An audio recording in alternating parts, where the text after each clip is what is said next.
बिस्मिल्लाह हिर रहमान निर्रहीम। जैसा कि आप सभी जानते हैं कि बकरा ईद आने वाली है। यह क्यों मनाई जाती है, इसके पीछे क्या कहानी है, ये जानने के लिए इस वीडियो को आखिर तक जरूर देखें। हजारों साल पहले की बात है। हजरत इब्राहीम अलैहिस्सलाम आराम फरमा रहे थे और उन्हें नींद आ गई। सपने में वे देखते हैं कि अल्लाह ताला ने उनसे फरमाया कि इब्राहीम अपनी सबसे प्यारी और अजीज चीज को मेरी राह में कुर्बान करो। जैसे ही सुबह हुई आप उठे और सोचने लगे कि नबी का ख्वाब कभी झूठा नहीं हो सकता। उस वक्त आपके पास बहुत सारे ऊंट थे। अल्लाह ताला ने फिर फरमाया कि अपनी सबसे प्यारी चीज को मेरी राह में कुर्बान करो। दूसरे दिन आपने 200 ऊंट कुर्बान कर दिए। फिर तीसरी रात फिर वही सपना आया और आवाज आई कि इब्राहीम अपनी सबसे प्यारी चीज को मेरी राह में कुर्बान करो। जब सुबह हुई तो इब्राहीम अलैहिस्सलाम सोचने लगे कि मेरी सबसे प्यारी चीज तो मेरा बेटा इस्माइल है। वे सोचने लगे कि क्या अल्लाह यह चाहता है कि मैं अपने बेटे से ज्यादा अल्लाह से मोहब्बत करूं। फिर आपने फैसला किया कि आप अपने बेटे को अल्लाह की राह में कुर्बान करेंगे। हजरत इब्राहीम अलैहिस्सलाम अपनी बीवी हजरत हाजरा अलैहिस्सलाम के पास आए और बोले, ए हाजरा, आज इस्माइल को तैयार करो, उसे गुस्ल कराओ, खुशबू लगाओ, नए कपड़े पहनाओ, क्योंकि आज हम अपने दोस्त की दावत में जा रहे हैं। यह सुनकर हजरत हाजरा बहुत खुश हुई और इस्माइल अलैहिस्सलाम को तैयार किया। फिर हजरत इब्राहीम अलैहिस्सलाम अपने प्यारे बेटे को लेकर फलस्तीन से मक्का की तरफ रवाना हुए। रास्ते में शैतान आया और हजरत हाजरा अलैहिस्सलाम से कहा, क्या तुम्हें पता है कि इब्राहीम तुम्हारे बेटे को कहां ले जा रहे हैं? वो दोस्त की दावत पर नहीं ले जा रहे, बल्कि कुर्बानी के लिए ले जा रहे हैं। हजरत हाजरा ने फरमाया, ऐ शैतान, तुझ पर अल्लाह की लानत हो।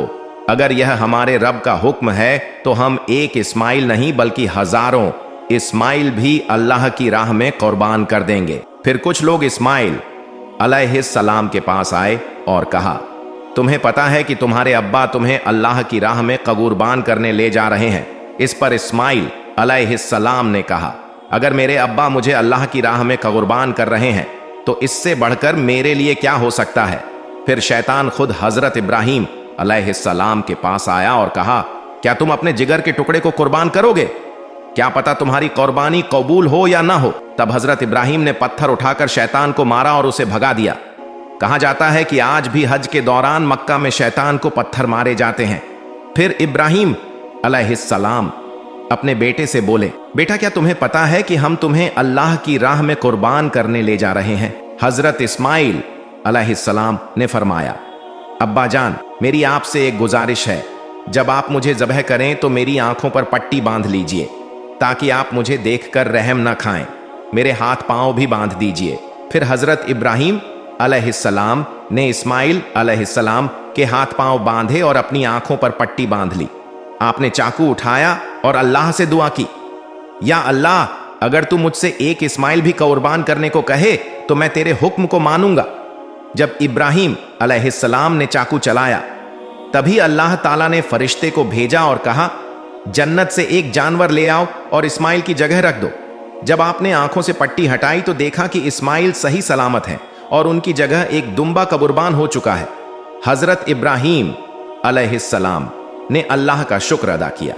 फिर अल्लाह की तरफ से आवाज आई, इब्राहीम, तेरी यह आजमाइश कयामत तक याद रखी जाएगी और हर साल तेरी इस सुन्नत को दोहराया जाएगा। तब से लेकर आज तक मुसलमान इस सुन्नत को निभाते हैं। रमजान के बाद ईद उल फित्र से करीब 70 दिन बाद ईद उल अजहा बकरीद मनाई जाती है। पाकिस्तान, हिंदुस्तान, बांग्लादेश और दुनिया भर में मुसलमान इस दिन जानवरों की कुर्बानी करते हैं। दुम्बा, ऊंट और बकरा का कुर्बान किए जाते हैं। कुर्बानी के बाद गोश्त को 3 हिस्सों में बांटा जाता है। पहला हिस्सा गरीबों के लिए, दूसरा हिस्सा रिश्तेदारों के लिए और तीसरा हिस्सा अपने घर के लिए। हमें उम्मीद है कि आपको हमारी यह वीडियो पसंद आई होगी। हमारे चैनल को सब्सक्राइब करना न भूलें ताकि आपको हमारी अगली अच्छी वीडियो की जानकारी मिलती रहे।